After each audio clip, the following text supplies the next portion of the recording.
오늘 저희 이제 부천청소학원 시즌 제로 설명회를 시작하도록 하겠습니다. 1부에서는 제가 이제 전략실이라는 측면에서 학생들의 담임입니다. 전략실이라는 게 학생들 관리라는 측면에서 설명을 잠깐 드릴 거고요. 그다음에 2부에서는 이제 저희 프로그램 수업이라든지 학습에 대해서 설명이 진행이 되고 3부에서는 원장님이 나오셔가지고 이제 전체적인 시즌 제로 프로그램 여기에 대한 설명이 이어지도록 하겠습니다. 다들 이제 수능을 보고 오셔가지고 좀 분위기가 무겁습니다. 네, 뭐 무거운 건 어쩔 수 없고 일단 올해 수능을 봤으니까 수능 점검을 잠깐만 하고 넘어가도록 하겠습니다. 왜냐하면 어쨌든 내년이 이제 우리가 봐야 될 수능이 마지막 수능이잖아요. 현재 체제에서. 근데 이제 올해 수능에서 가장 재밌다고 그래야 되나요? 좀 특이점이라는 게 딱 세 가지가 있습니다. 세 가지가 있는데 아마 여기 학생들도 많이 고민을 했을 거예요. 올해 수능 보기 전에. 첫 번째가 뭐냐 하면 탐구의 선택의 문제였죠. 탐구의 선택의 문제. 근데 올해 탐구 결과를 보면 탐구 결과가 어땠을까요, 올해? 탐구를 잘 낸 걸까요? 아니면 잘 못 낸 걸까요? 아마 생각보다 탐구 점수 안 나온 친구도 꽤 많을 겁니다. 꽤 많을 건데 결과치만 놓고 보면 올해 탐구 시험의 결과는 굉장히 잘 나왔습니다. 굉장히 잘 나왔습니다. 그럼 탐구 시험의 결과가 왜 굉장히 잘 나왔냐 하면 과목에 따른 유불리가 최소화된 수능이었습니다. 과목에 따른 유불리가. 그러니까 작년까지는 무슨 과목을 했느냐에 따라서 표준 점수가 꽤 높게 나오거나 낮게 나오거나 이 갭이 굉장히 컸어요. 갭이 굉장히 커가지고 과목의 유불리가 꽤 있었죠. 근데 올해 수능이 아마 역대 수능 중에서 과탐, 사탐 다 포함해가지고 투과목까지 가장 높은 과목과 가장 낮은 과목의 갭이 가장 적습니다. 가장 적기 때문에 평가원 입장에서는 굉장히 잘 낸 수능이 됐습니다. 탐구 같은 경우. 근데 개인적으로 드는 제 의문 중에 하나는 뭐냐면 과연 문제의 난이도 조절을 잘했기 때문인가 라고 해보면 저 개인적으로는 난이도 조절도 조절이지만 아마 아이들이 만들어낸 결과입니다. 이게 아이들이 만들어낸 결과입니다. 올해 탐구에서 가장 큰 특징이 뭐였죠? 사탐론이죠. 사탐으로 굉장히 많은 학생들이 도망갔어요. 그래서 예를 들어서 이제 과탐을 보시면 물화생지 중에 물리 같은 경우가 원래 가장 아이들이 어려워하는 과목이죠. 그 다음이 화학이었고. 근데 물리는 물리빠들이 존재합니다. 점수가 안 나와도 나는 무조건 물리라는 아이들이 있어요. 그 아이들이 한 4만 명이 되더라고요. 근데 재작년하고 인원수의 변동은 그렇게 크지가 않습니다. 근데 가장 망가진 과목이 뭐였냐면 화학이었습니다. 화학이 작년에 2만 명이 줄었는데 올해 또 2만 명이 줄었어요. 그러니까 이제 2만 명대밖에 안 되는 거죠. 응시자가. 그러니까 생명하고 지구는 워낙 좀 인원이 많으니까 많이 줄긴 했지만 근데 그 아이들이 다 어디로 갔나를 봤더니 보통 저희가 생인으로 생각하잖아요. 사문으로 가장 많이 갔습니다. 사탐에서. 사문으로. 그러니까 처음으로 사문 응시자가 생인 응시자보다 많습니다. 올해. 그러니까 그 현상들이 일어났기 때문에 저는 그래서 거꾸로 표점에 이렇게 맞춰지지 않았나. 아이들이 만들어낸 결과다. 그 다음에 두 번째가 뭐냐면 혹시 확인해 보셨는지 모르겠는데 올해 국어가 불수능이라고 그러잖아요. 국어가 불수능이라고 그러는데 저는 국어가 불수능인 것보다 엄매, 화작과 확통, 미적이 있는데 아마 이것도 지금 고민 대상이실 겁니다. 과연 내년에 공부할 때 내가 굳이 미적을 해야 되나? 확통을 해도 괜찮지 않나? 굳이 엄매를 해야 되나? 화작을 해야 되나? 이런 것들이 있잖아요. 근데 언매하고 화작 같은 경우가 과거 3년 동안 만점자의 표준 점수 차이가 3점이었어요. 3점. 근데 이번에 꽤 벌어졌습니다. 언매랑 화작의 차이가. 근데 반대로 수학으로 넘어가서 확통하고 미적의 차이는 항상 컸거든요. 그렇기 때문에 이과를 지망하는 학생들이 미적을 했잖아요. 근데 이번에 보니까 2점 차이밖에 안 납니다. 이게 시사하는 게 뭐냐면 내가 메디컬을 지원하지 않는 이상 이제는 이제 경계가 더 뚫렸잖아요. 메디컬을 지원하지 않는 이상 굳이 미적을 해야 되는가? 해도 안 되는데 학생들이 잘 알 겁니다. 미적하고 확통의 공부량의 차이는 어마무시합니다. 예. 그다음에 과탐과 사탐의 공부량의 차이도 어마무시합니다. 일단 이게 아마 가장 고민거리 중에 하나일 거예요. 그 다음에 세 번째가 뭐였냐면 영어입니다. 아마 영어 때문에 최저 못 맞춘 친구들 꽤 될 겁니다. 그러니까 이게 제가 왜 이런 말씀 드리냐면은 이번에 영어가 역대급으로 어려웠죠. 그래서 1등급 받은 아이들의 비율이 3.1%밖에 안 됩니다. 다른 과목 4%가 1등급이잖아요. 그러니까 이건 상대평가보다 더 어려웠어요. 영어가. 그러면 1등급만 어려웠느냐라고 생각을 해보시면 안 돼요. 이번 영어는 2등급도 어려웠어요. 2등급의 숫자도 많지가 않아요. 그러니까 작년, 재작년하고 다 비교를 해보면 2등급의 숫자도 가장 적고 1등급의 숫자도 가장 적습니다. 그리고 여기서 예상해 볼 수 있는 거는 평가원이 그것 때문에 욕 많이 먹었잖아요. 그럼 내년에는 영어가 어떻게 나올 것인가? 지금보다 어렵진 않겠죠. 이제 이런 방향성을 가지고 준비를 좀 하셔야 됩니다. 이런 방향성을 준비를 하셔야 되고, 그 고민은 이제 성적대에 따라 틀리겠지만, 그리고 내가 목표를 하는 학교에 따라 틀리겠지만, 이번 수능에 던져준 화두는 과연 미적을 할 필요가 있을까? 라는 화두를 아이들에게 저는 던져줬다고 봅니다. 그리고 과연 과탐을 할 필요가 있을까? 라는 화두, 이 두 가지겠죠. 그러니까 지금 아마 여기 오셨지만 원서, 정시원서 준비하냐고 이렇게 돌려보시는 학생이나 학부모님도 계실 거예요. 그럼 지금 돌려보다 나타나는 재밌는 현상이 뭐냐면 과탐의 응시 인원이 줄었으니까 과탐에서 1등급하고 2등급 받는 아이들의 비율도 어떻게 되죠? 숫자가 줄어들잖아요. 줄어들기 때문에 문과로 상위도 좀 높게 나온 아이들이 이과가 같이 잡힙니다. 되게 이거 좀 재밌어요.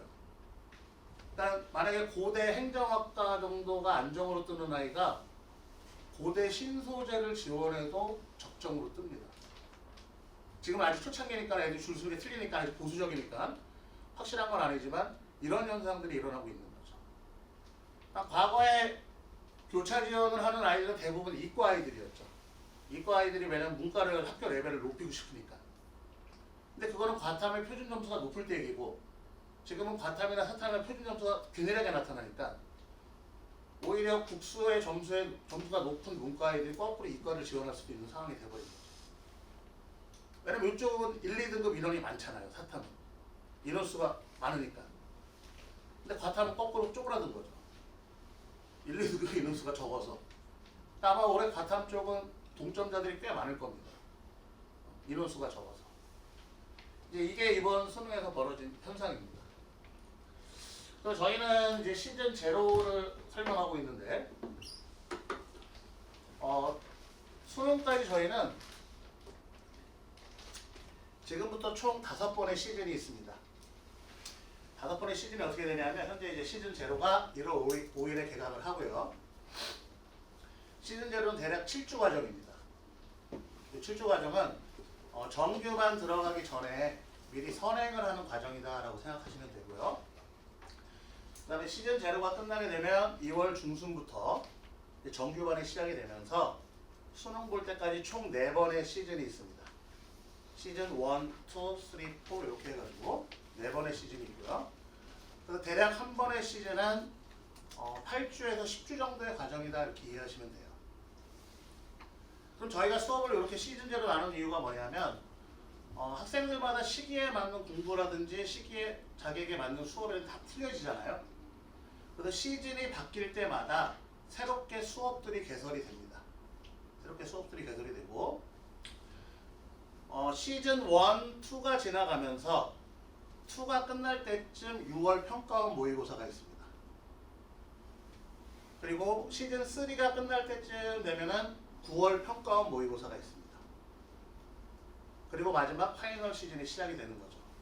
그럼 매달 보는 모의고사의 성취도를 가지고 시즌이 바뀔 때마다 수업을 레벨업 시키는 겁니다. 본인에게 맞는 수업들로. 근데 이 시간표 상담들을 같이 담임 선생님하고 진행하게 되는 거죠. 이런 메커니즘으로 진행이 되는 거고,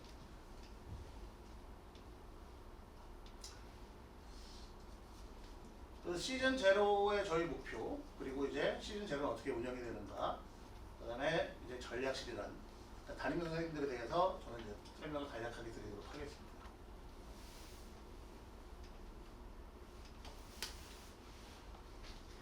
일단 이 7주 과정 동안 해야 될 건 뭐냐면 시즌 제로가 가장 중요한 것 중에 하나가 공부하는 습관을 다시 잡아야 됩니다. 그리고 과목별로 공부하는 틀을 잡아야 됩니다. 지금 수능 끝난 지 얼마 안 돼가지고 대부분의 아이들과 학부모님이 착각하고 계신 게 뭐냐면 이제 좀 쉬고 공부해야지 라고 얘기하시는데 실질적으로 대부분의 고등학교 학생들은, 고3 학생들은 3학년 1학기 이후부터 공부가 단절됐다고 생각하시면 돼요. 3학년 1학기 이후에 소위 정시파라고 하는 아이들이 그렇게 많지가 않고요. 대부분 어떤 공부를 했냐면 최저를 맞추는 공부를 했을 거예요. 그러니까 대한민국 고등학교 학생들의 70%가 수능 공부를 합니다. 70%가 대략. 근데 그 70% 중에 80%는 최저를 맞추는 공부를 합니다. 그 80% 중에 90%는 두 과목입니다. 그 90% 중에 대부분은 그 두 과목이 뭐냐면 영어하고 사탐입니다. 그렇기 때문에 전반적인 수능에 대한 공부는 3학년 1학기까지 내신 경쟁을 하잖아요. 하기 때문에 그 시기까지는 아이들이 공부를 좀 해요. 하는데 실질적으로 3학년 1학기 내신이 끝나고 나면 그 이후부터는 일반 고등학교 자체에서 공부할 분위기 자체가 아마 형성이 안 될 겁니다. 그래서 꽤 지금 공부의 단절이 길다라는 겁니다. 그래서 최적의 학습 방향 설계라는 건 뭐냐면 그래도 공부를 했으니까 작년에 공부했던 이력들을 좀 조사를 해보고 그런 것들이 담임 선생님과 상담을 통해서 이루어지겠죠.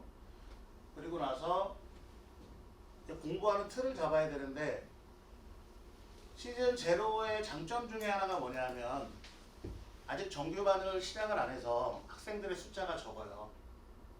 그러면 제가 꼭 학생들에게 권하는 게 뭐냐면 과목 상담부터 받아라. 이 과목 상담이라는 게 뭐냐면 재종반의 좋은 점 중에 하나는 뭐냐면 선생님들이 한 과목에 여러 분 계시죠. 그러면 요즘 학생들의 특징 중에 하나가 뭐냐면 호불호가 강합니다. 호불호가. 그리고 고집이 강합니다. 그러니까 자기하고 맞는 선생님이 뭐라고 얘기를 하면 똑같은 얘기를 해도 잘 받아들여요. 근데 집에서 부모님들이 뭐라고 하면 애들이 받아들이나요? 싸움밖에 안 나죠. 예. 이런 것들이 있습니다. 여러 선생님들을 겪으면서 본인에게 잘 맞는 선생님들이 생깁니다. 그럼 그 선생님에게 직접 아니면 담임 선생님에게 직접 얘기를 해가지고 일단 처음에 과목 상담을 좀 받을 필요가 있어요. 내신 공부하고 수능 공부는 결이 틀리거든요. 예를 들어 수학에서 내신에는 나오는 개념들이 수능에는 아예 안 나오는 개념도 꽤 많습니다. 이런 것들. 그러니까 이런 것들을 통해서 요 시즌 제로 7주 동안 국영수, 과목별로 공부하는 틀을 잡는 게 굉장히 중요하겠죠.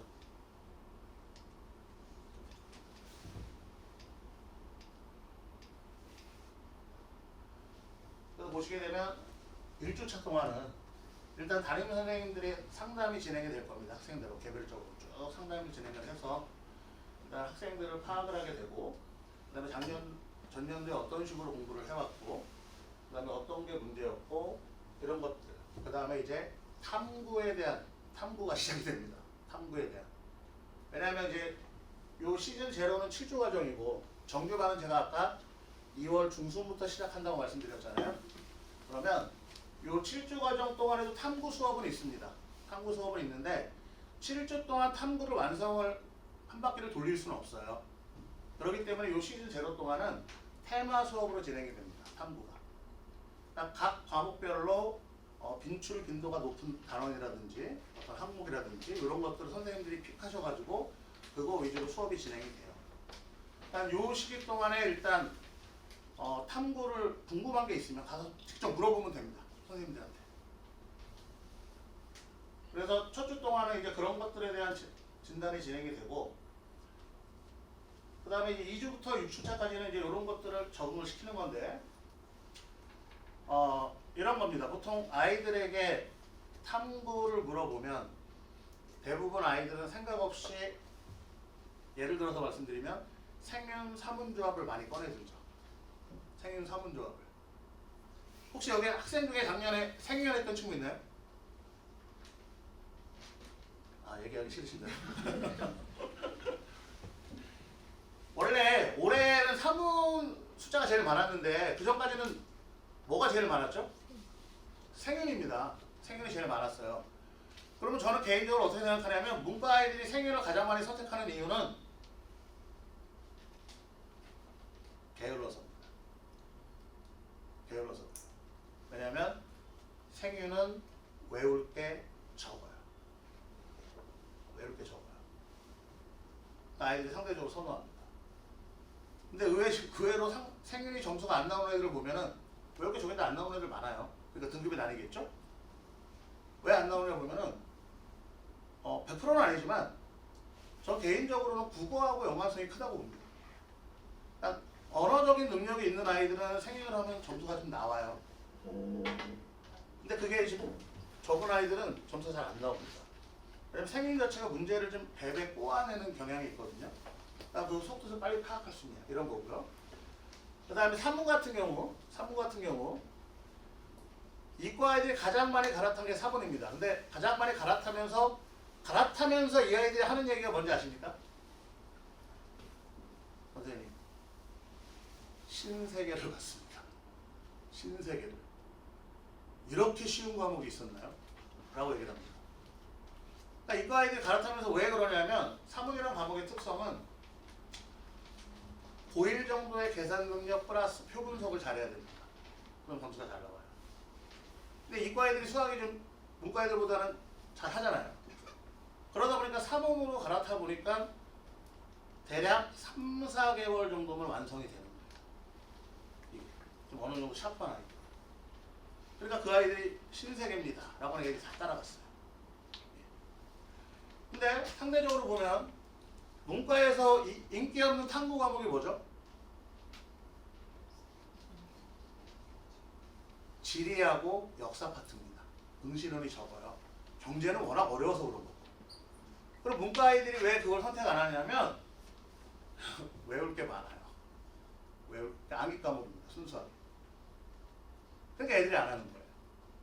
그 외울 게 많아도 과탐보단 적거든요. 그러니까 제가 이런 말씀을 드리고 저희도 상담을 이제 이런 거 갖고 이런 식으로 진행을 하는데 아이들한테 중요한 건 남의 추천이 아니라 내가 사탐 문제를 쭉 펼쳐놓고 읽어본 다음에 어차피 공부를 안 했으니까 하나도 못 맞춰요. 읽어보고서 촉이라는 게 있지 않습니까? 나한테 이건 내가 좀 공부 좀 하면 시간 투입하면 점수를 만들어낼 수 있겠어. 야 이거는 해도 뭔 말인지 도저히 모르겠다. 이런 기준으로 자기한테 맞는 과목을 선택하게 하는 거죠. 근데 요 7주는 그렇게 활용합니다. 선생님들이 이 기간 동안 아이들하고 상담하면서 뭘 하고 싶고 이런 특성들을 설명해주고 그 다음에 탐구 선생님이 다 오시니까는 정 필요하면 탐구 선생님과 매칭을 시켜서 그런 부분에 상담을 해가지고 요 시즌 제로 기간 동안에 탐구를 확실하게 선택을 해놔야 그 다음 정규반 들어가서부터 이제 그거를 쭉 밀어붙이는 겁니다. 그래서 탐구 과정은 시즌 1, 2 정도에 한 바퀴가 돌고 시즌 3에 들어가면서 본격적인 문제풀이에 들어간다. 이렇게 이해하시면 돼요. 그래서 제로 기간 동안 할 수 있는 건 뭐냐면 저희 같은 경우에 주간 학습 과정 점검 및 피드백 이게 뭐냐면 이제 아이들을 이런 습관을 들이게 합니다. 어떤 습관을 들이게 하냐면 일주일에 자기가 과목별로 공부한 시간을 기록하게 합니다.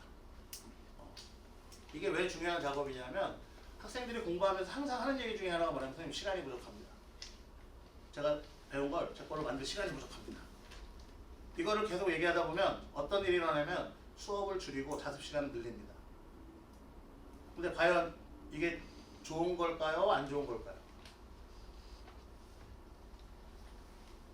안 좋습니다. 이거는 이제 아이들 성적대에 따라 좀 틀리긴 한데 실질적으로 수업을 빼가지고 자습을 많이 늘렸을 때 결과물은 생각처럼 좋지 않습니다. 왜?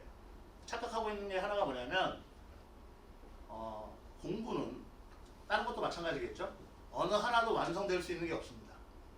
아이들은 완성을 시키겠다고 하는데 어느 하나도 완성되지 않습니다. 수능 보는 그날까지. 그렇기 때문에 중요한 건 뭐냐면 수능 볼 때까지 균형 있게 공부하는 게 굉장히 중요합니다. 균형 있게. 요즘 아이들 성적표 보면 가장 흔한 성적표가 뭐냐면 이런 거예요. M자라든지 뭐 W자라든지 하나는 1을 찍었는데 하나는 5를 찍고 하나는 또 2를 찍었는데 하나는 또 4를 찍고 이런 성적표를 받으면 절대로 좋은 대학에 원서를 쓸 수가 없어요. 상위 15개 대학만 봐도 4개 영역을 다 반영합니다. 반영 비율이 틀릴 뿐이지. 그렇기 때문에 공부할 때 가장 중요한 게 균형인데 아이들이 그걸 잘 잡지를 못합니다. 그래서 눈으로 확인하게 합니다. 실제로 과목별로 공부한 시간에 합을 내서 일주일마다 그게 표로 나옵니다. 표로 나오게 되면 자기 눈으로 확인을 해야 됩니다. 다음 두 번째. 이따 보시면 아시겠지만 저희는 7시 50분까지 등원해서 10시에 하원을 해요. 그러면은 이 아이가 하루에 학원에서 보내는 시간은 14시간입니다. 14시간. 그럼 밥 먹는 거 30분씩 1시간씩 빼면 되겠죠? 14시간을 보내고 있는데 밥 먹는 거 포함해서 그러면 토요일까지 6일입니다. 그렇죠? 그러면 이 아이가 학원에서 가지고 있는 시간은 84시간을 가지고 있는 겁니다. 84시간. 밥 먹는 시간 6시간 빼도 78시간을 가지고 있죠. 그 숫자의 합을 내보면 내가 일주일 동안 공부를 몇 시간 했는지가 보이잖아요. 진짜 시간 투입을 많이 하는 친구들 제 경험으로 보면은 플러스 알파 일요일까지 포함을 하니까 대략 80시간의 학습 시간은 나옵니다. 그 정도의 학습 시간이 나오면서 내가 시간이 부족하다고 느끼면 아주 잘하고 있는 겁니다. 그거는. 근데 그 시간의 합을 내보면 대부분 초반에는 뭐 50시간, 60시간 이렇게 나와요. 왜 와서 이제 계속 깨어있는 게 아니고 졸기도 하고 자기도 하고 하잖아요. 처음에. 이런 부분들을 자기 눈으로 확인을 시키는 겁니다. 그래서 시즌제의 목표 중에 하나는 그 시간을 늘려가는 것. 일단 남들보다 미리 먼저 와서 학원 시간표 속에 적응하는 것. 그게 아이들이 학원 다니면서 초반에 가장 힘들어하는 거는 공부가 아니라 바로 이 시간표입니다. 14시간을 여기 가둬놓고 나가지도 못하게 하고 말도 못하게 하고 책만 보게 하니까. 이제 그거에 적응하는 과정이다. 남들보다 먼저. 이렇게 이해해 주시면 되고요. 그 다음에 이제 국어, 영어, 수학 같은 경우 기본적인 공부의 틀을 확립하는 시기다. 다시 한번 아까 제가 말씀드린 과목 상담이라든지 담임선생님 상담을 통해서 어떻게 내가 뭐 수학 같은 경우 수어는 내가 지금 학원 교재 외에 뭘 또 병행을 하는 게 좋은지 그걸 안 해주면 그걸 제가 선생님 상담을 추천하는 이유가 뭐냐면 그걸 안 하면 자 지금까지 아무것도 안 하다가 이제 시즌 제로가 시작이 됩니다. 시작이 되는데 하는 게 없잖아요. 시간이 많아요. 그럼 학원 수업을 들어도 아직 진도가 안 나가고 있기 때문에 시간이 많아요. 그럼 아이들은 의욕은 있어요. 그럼 또 뭘 하지? 그러면 아주 많은 예들 중에 하나가 인강을 끌어들이겠죠. 하나씩. 그럼 초반에 한 달 정도 괜찮습니다. 근데 인강도 진도를 나가고 학원 수업도 진도를 나가요. 숙제가 많아져요. 그러면 양쪽을 쫓아가다 보면 어느 하나도 제대로 되는 게 없습니다. 그렇기 때문에 초반에 어떤 학습의 틀을 짤 때는 저는 반드시 선생님들과 상담을 한 후에 계획을 짜가지고 같이 밀어붙이는 걸 추천합니다.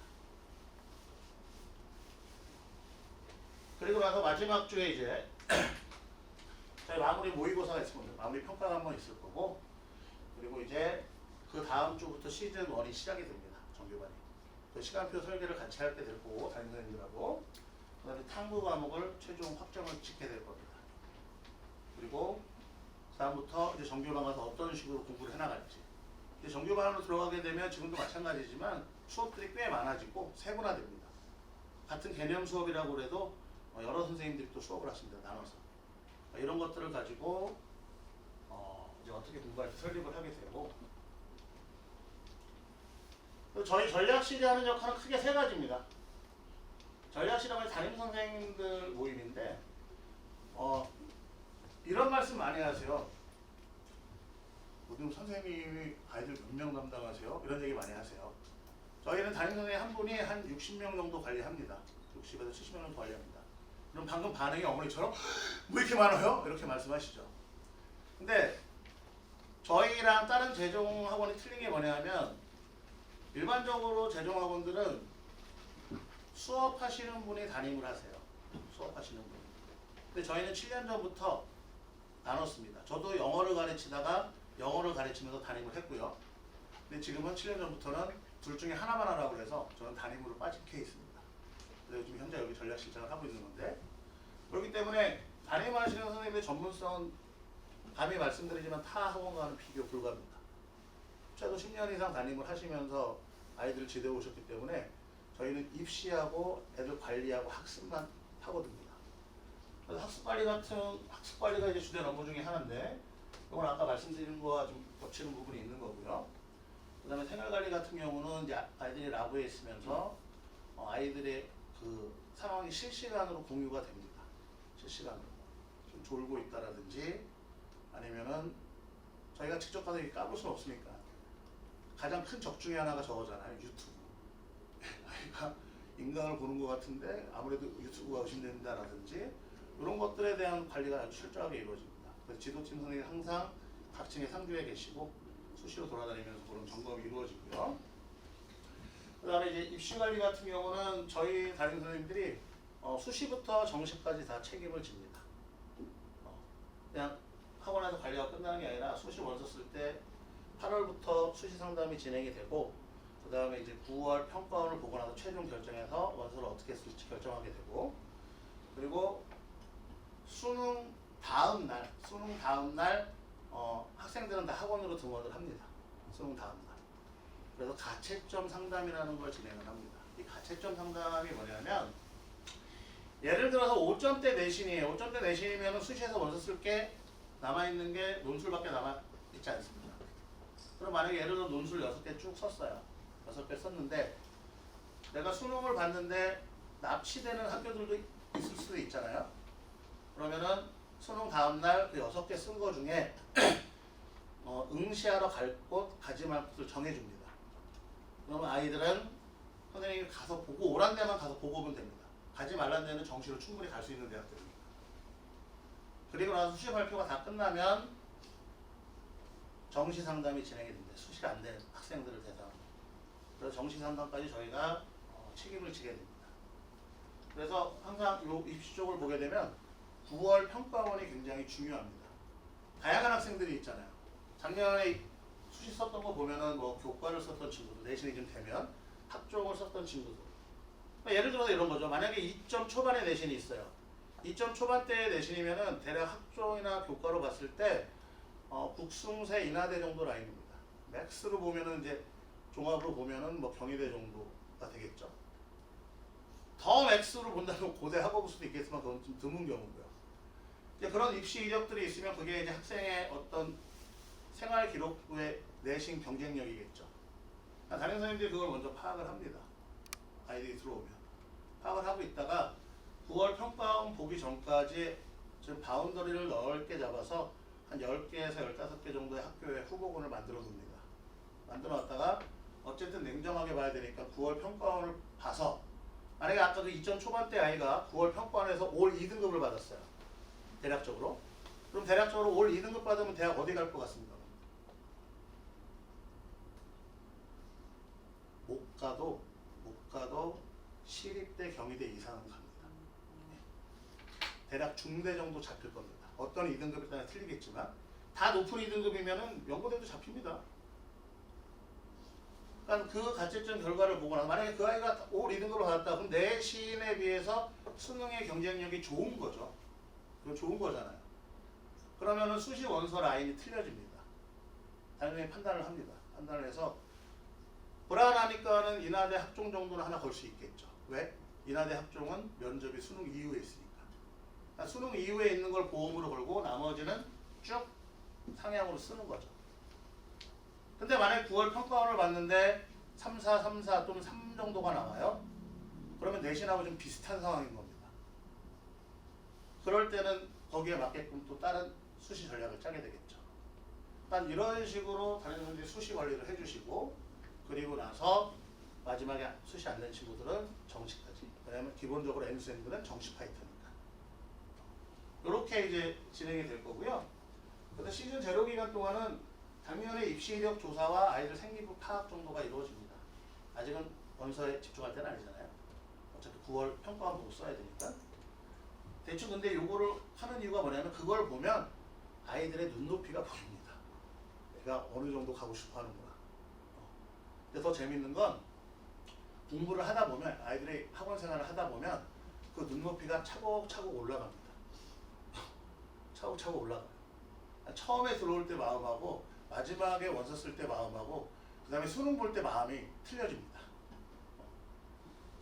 이건 여담이었고요. 그래서 저희 전략실에 이제 담임 선생님들은 구체적으로 또 4가지의 초점을 맞춰서 업무를 진행을 하시고요. 담임 선생님들 얼굴 드립니다. 어떻게 인상이 좀 좋으신가요? 저 그쪽이 저고요. 저기는 좀 머리가 많네요. 쭉 이제 선생님들이 이렇게 라인업입니다. 선생님들이 최소 10년 이상은 이쪽에 계셨고 많으신 분들 누가 제일 늙어 보이나요? 그 중에 누가 제일 고생한 것처럼 보이나요? 아니 그냥 아무렇게나 하셔도 됩니다. 제일 연장자가 누구처럼 보여요? 항상 저희끼리 하는 얘기입니다. 제일 연장자가 누구냐? 좀 다 골긴 했어요. 근데 이 담임이라는 생활을 하면 골 수밖에 없습니다. 저 같은 경우도 제가 애들한테 하는 얘기가 뭐냐면 나보다 학원 열심히 나오면 너는 무조건 성공한다. 저 1년에 휴가 기간 딱 빼고 명절 다 포함해서 구정 당일, 추석 당일 이틀 중에 하루만 안 나오고 다 나옵니다. 여기 나와서 그냥 살고 있습니다. 집도 가깝기도 학원이야. 그래서 학원에서 다른 지점을 안 보내는지 모르겠는데 항상 아들한테 근태입니다. 근태. 그러니까 마지막으로 말씀드리고 싶은 건 뭐냐면 이게 오랫동안 아이들을 지켜보다 보면은 참 희한해요. 1년 동안 지각, 외출, 조퇴, 결석 없는 아이가 있습니다. 수두룩하게. 근데 또 1년 내내 그냥 주기적으로 일주일에 한 2번은 외출하고 일주일에 2번은 지각하고 이게 몸에 박혀있는 아이들이 또 꽤 많아요. 근데 제가 애들한테 해주는 얘기는 뭐냐면 그거부터 안 바꾸면 사람이 안 바뀐다.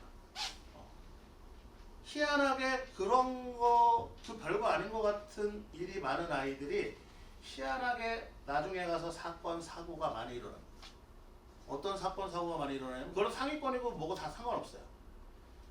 2년 전에 극상위권 아이가 하나 있었는데 그 아이가 내신이 1.2에 9평까지 모든 의대의 최저를 다 맞췄어요. 9평도 올 1등급이 나왔어요. 당연히 그 아이와 저는 원서를 쓸 때 약대 이런 건 쳐다보지도 않고 다 의대를 쓰고 하나만 한의 됐었어요. 보험으로. 근데 그 아이가 기가 막히게 수능 가서 올 2등급이 나왔습니다. 근데 그 2등급도 수학에서 3년 전 그때 100분이 96인데 어떤 아이는 1등급 어떤 아이는 2등급인 적이 있었어요. 표준 점수가 달라서. 근데 미적 3개 틀리고 공통 하나 틀린 아이는 2등급이 있던데 이 아이가 그 아이가 된 거예요. 그래가지고 그 아이가 다 떨어졌죠. 한의대까지도 못 맞추고 3화보까지도 못 맞추고. 그리고 나서 언제 다시 학원을 찾아왔냐면 삼수를 했는데 12월 20일쯤 찾아왔어요. 저한테. 제가 그랬거든요. 야 12월 달에 이제 하고 싶은 거 다 하고 놀아. 내가 놀아도 이제 살기 싫을 거야. 놀아. 1월 달부터 하자. 라고 했는데 20일쯤 와가지고 쉴 만큼 쉬었다고 왔어요. 와 조용히 저 교무실에 있는데 옆에 가서 딱 서가지고 너 왜 왔어? 이제 쉬래니까 아주 술 마셨다고. 그러더니 갑자기 이 아이가 방언을 쏟기 시작하는 거예요.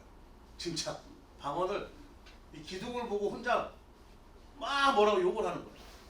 그래서 욕의 내용이 뭐였냐면 내가 이러려고 고등학교 3년을 갈아 넣었나 그리고 또 1년을 갈아 넣었나 펑펑 울더라고요.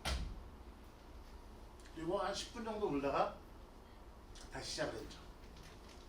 그리고 이제 작년에 다 맞춰가지고 갔습니다.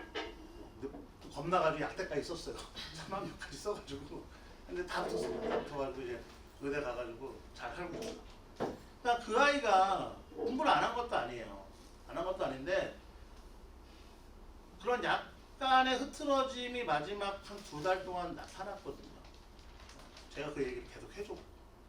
근데 그 흐트러짐이 우리가 일반인이 보기에는 별거 아닌 거지만 제가 보기에는 앞에 6개월 동안 해왔던 거는 뒤에 2개월 동안 했더니 살짝 뭔가 유명한 느낌이 있어요. 화장실 가서 애들하고 약간 떠든다든지 매점을 좀 안 가더니 갑자기 가가지고 얘기를 한다든지 이런 별거 아닌 것 같은 행동들이 그런 결과를 만들어내고 있는 겁니다. 올해도 저희 반 다시 와서 하는 게 있어요. 1월부터 온다고 하는 애.